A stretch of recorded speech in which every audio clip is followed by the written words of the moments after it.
आजकल मार्केट में इतने ज़्यादा कुकिंग ऑयल हैं, सनफ्लावर ऑयल, सोयाबीन ऑयल या heart healthy oil, mustard oil, groundnut oil, virgin oil, extra virgin oil, इतने ज़्यादा कुकिंग ऑयल हैं कि हम लोग बहुत कंफ्यूज हो जाते हैं कि हम कौन सा ऑयल यूज़ करें, कौन सा ऑयल हमारे लिए हेल्दी है और कौन सा ऑयल हमारे लिए अनहेल्दी है।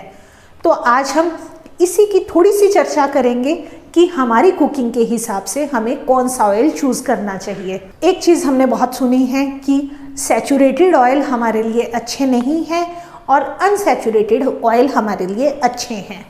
सैचुरेटेड ऑयल कौन से होते हैं? जो सॉलिड फॉर्म में रहते हैं, नॉर्मल टेम्परेचर पर जमे हुए रहते हैं, यानी कि कोकोनट ऑयल, देसी घी, पाम ऑयल, ये सब है सैचुरेटेड ऑयल या सैचुरेटेड फैट। और दूसरी तरफ है बाकी जो भी ऑयल जो लिक्विड फॉर्म में रहते हैं, दैट इज अनसैचुरेटेड फैट। अब इसमें भी कॉन्फ्लिक्ट आता है कि सैचुरेटेड फैट, देसी घी और coconut oil which are saturated fat, लेकिन ये है शॉर्ट चेन फैटी एसिड जो कि घी में होते हैं और मीडियम चेन फैटी एसिड जो कि होते हैं हमारे कोकोनट ऑयल में।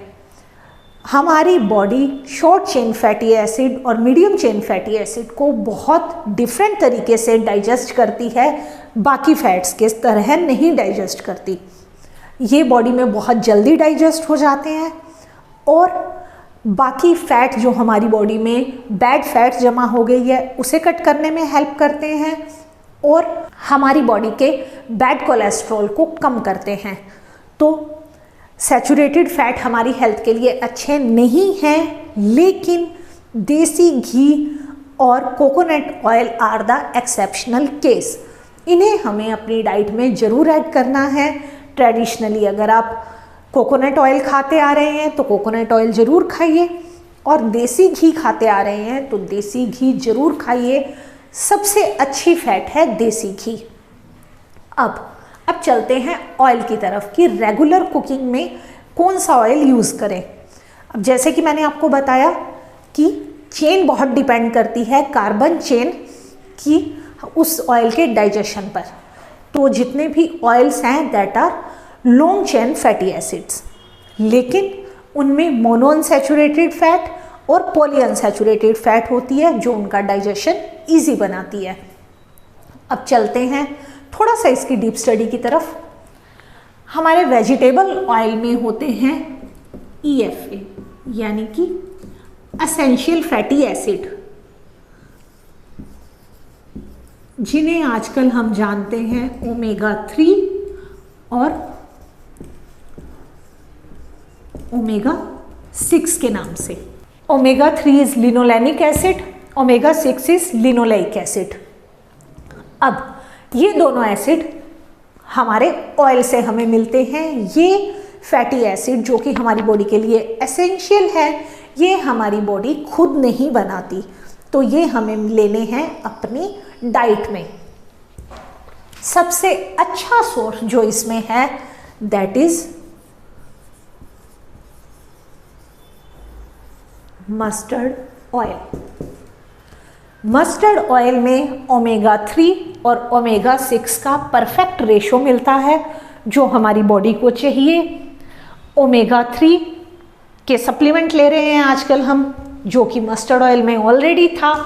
ओमेगा 6 हमारी स्किन के लिए, हमारी ग्रोथ के लिए बहुत ज़रूरी है, जो कि हमें मिलता है मस्टर्ड ऑयल से। हाँ, और एक बात, जो भी मैं आपके साथ ऑयल शेयर कर रही हूँ, एक बात ध्यान रखें कि इनके हमको वर्जिन ऑयल या एक्स्ट्रा वर्जिन ऑयल यूज़ करने हैं, रिफाइंड ऑयल बिल्कुल यूज़ नहीं करने। चाहे उसके ऊपर जितना बड़ा मर्जी हार्ट बनाओ, लिखा हो कि ये हार्ट हेल्दी है, लेकिन इनका प्रोसेस होता है बहुत हाई टेम्परेचर पर, जिससे उनके डेलिकेट बॉन्ड टूट जाते हैं और वो ऑयल हो जाते हैं हमारे लिए अनहेल्दी। हमारी इंडियन कुकिंग खास तौर पे, जिसमें हम बहुत ज़्यादा देर तक कुक करते हैं, ये रिफाइंड ऑयल, इवन किसी भी कुकिंग में ये रिफाइंड ऑयल कहीं से भी अच्छे नहीं हैं। इसीलिए इनको फोर्टिफाइड भी किया जाता है vitamin A, vitamin D, vitamin E and vitamin के से। क्यों? क्योंकि उन्हें पता है नेचुरल प्रोसेस के दौरान ये सारे विटामिन्स निकल गए थे। मस्टर्ड ऑयल जो हम हमेशा से खाते आ रहे हैं, कच्ची घनी का तेल, उसका आजकल नाम क्या है? Virgin oil. तो आप जो कच्ची घनी तेल खा रहे हैं mustard oil, that is virgin oil. तो वो हमारे लिए बहुत ही अच्छा ऑप्शन है। हाँ, लेकिन ये इंडिया में काफ़ी सस्ता है, तो हमें लगता है कि ऑलिव ऑयल ज़्यादा अच्छा है। ये इतना अच्छा नहीं होगा, क्यों? क्योंकि ऑलिव ऑयल बहुत महंगा है। इसके लिए एक छोटा सा लॉजिक है, ऑलिव इंडिया में ग्रो नहीं करते, बाहर से आते हैं, बाहर से वो ऑयल आता है तो वो ऑलरेडी महंगा हो जाता है। लेकिन हमारे पास पहले से मस्टर्ड ऑयल है जिसमें ओमेगा 3 ओमेगा 6 बहुत अच्छा है, और ग्राउंडनट ऑयल,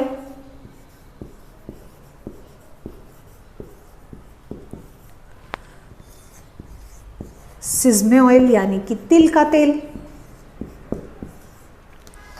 और कोकोनट ऑयल भी यूज होता है।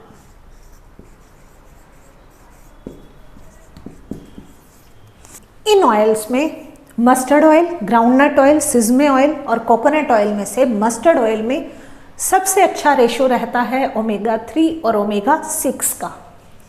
ग्राउंडनट ऑयल और सिसमे ऑयल में ओमेगा 6 ज़्यादा रहता है, ओमेगा 3 थोड़ा कम रहता है। कोकोनट ऑयल में ओमेगा 6 रहता है लेकिन ओमेगा 3 एब्सेंट होता है।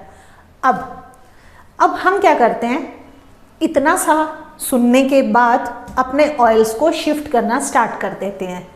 लेकिन इसमें एक और कैच है, आप जब कोकोनट ऑयल यूज़ करते हैं, या साउथ में ज़्यादातर कोकोनट ऑयल यूज़ होता है, लेकिन साथ में तड़का लगता है मस्टर्ड सीड्स का, लगता है ना, नारियल की चटनी, मूंगफली की चटनी, दाल, सांभर, सब में तड़का लगता है मस्टर्ड सीड्स का। वो रिक्वायरमेंट को पूरी करते हैं, ओमेगा 3 की रिक्वायरमेंट को। तो हमारे कुकिंग मेथड हमसे कहीं ज़्यादा समझदार हैं। हाँ, अगर आपने वो तड़का हटाना, अगर आप वो तड़का लगाते हैं तो मीन्स अगर आपने ये सोच के कि हम वेट लॉस करेंगे तो वो वाला तड़का गायब कर दिया है, तो ओमेगा 3 नहीं मिलेगा। बाकी इसमें से अपने ट्रेडिशन के हिसाब से आप कोई भी ऑयल यूज़ कर रहे हैं, दैट इज़ गुड। बाकी सनफ्लावर ऑयल, सैफफ्लावर ऑयल या सोयाबीन ऑयल, इन सब की रिफाइंड फॉर्म्स आ रही हैं, तो जितना मर्जी उनके ऊपर हेल्दी लिखा हो, लेकिन अगर रिफाइंड है तो वो हेल्दी नहीं है। हाँ, अगर उनका आपको वर्जिन फॉर्म मिलती है तो आप अपनी डाइट में ऐड कर सकते हैं, लेकिन अभी उनकी वर्जिन फॉर्म कहीं भी इंडिया में ज़्यादातर अवेलेबल नहीं है। तो सबसे अच्छे ऑप्शन यही हैं। मस्टर्ड ऑयल हार्ट हेल्थ के लिए बहुत अच्छा है, ग्राउंडनट ऑयल, ये सब ऑयल आपकी हार्ट हेल्थ को भी सपोर्ट करते हैं, बशर्ते आप अपनी नॉर्मल कुकिंग जैसे करते थे, जो जो चीज़ें डालते थे वो सब आप करते आ रहे हैं तो। और एक चीज़ और कि किन्हीं भी दो ऑयल्स को आपस में मिक्स मत कीजिए। ये चीज़ बहुत है कि दो ऑयल को मिक्स करके खा लो, लेकिन एक के न्यूट्रिएंट्स दूसरे ऑयल के न्यूट्रिएंट को एब्सॉर्ब करने के रास्ते में आते हैं। तो अगर आप नॉर्थ इंडिया में हैं तो मस्टर्ड ऑयल खाइए, साउथ इंडिया में हैं तो ग्राउंडनट ऑयल खाइए।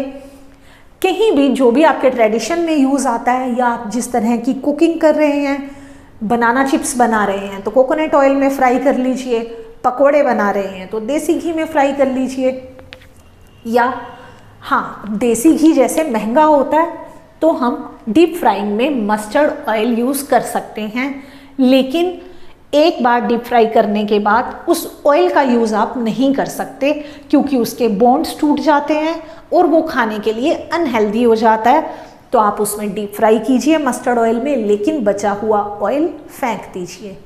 ठीक है। एक और ऑलिव ऑयल, क्या ऑलिव ऑयल हमारे लिए हेल्दी है? ऑलिव ऑयल आप अपने दाल के तड़के में लगा रहे हैं तो बिल्कुल अनहेल्दी है, लेकिन हाँ, अगर आप अपनी सैलेड की ड्रेसिंग में यूज़ कर रहे हैं तो यू कैन हैव, तो ऑलिव ऑयल भी ठीक है। लेकिन अगर आप उसे इंडियन कुकिंग के साथ मैच कर रहे हैं तो उसका स्मोक पॉइंट, खासतौर पे जो हम extra virgin olive oil use करते हैं, उसका स्मोक पॉइंट उतना हाई नहीं होता। आप उसमें पास्ता वगैरह लो फ्लेम कुकिंग कर सकते हैं, लेकिन दाल को तड़का लगाना या पकोड़े फ्राई करना ये सब आप उसमें नहीं कर सकते। तो ऑलिव ऑयल को आप रखिए जब आप वेस्टर्न ट्रेडिशन का कुछ कुक कर रहे हैं तो, लेकिन इंडियन कुकिंग में आप यूज़ कीजिए वो ऑयल जो हमारी कुकिंग के अकॉर्डिंग, हमारे कुकिंग मेथड्स के अकॉर्डिंग हेल्दी हैं, और अपने कुकिंग मेथड को वैसा ही रखिए जो आपके ट्रेडिशन में है। मीन्स कोकोनट ऑयल के ऊपर और ग्राउंडनट ऑयल की चीज़ों के ऊपर सरसों के तेल का मस्टर्ड सीड्स का तड़का, वो आपके न्यूट्रिशन को कंप्लीट करता है। आई होप आपको इस वीडियो से थोड़ी हेल्प ज़रूर मिली होगी अपने लिए एक अच्छा ऑयल कौन सा है उसे सेलेक्ट करने में। और अगर आपको मेरी वीडियो थोड़ी सी भी अच्छी लगी हो तो please hit the like button, और मैं ऐसी और वीडियोस लाती रहती हूँ। अगर आपने मेरे चैनल को अब तक सब्सक्राइब नहीं किया है तो प्लीज़ मेरे चैनल को सब्सक्राइब कर लीजिए। तब तक के लिए बाय बाय।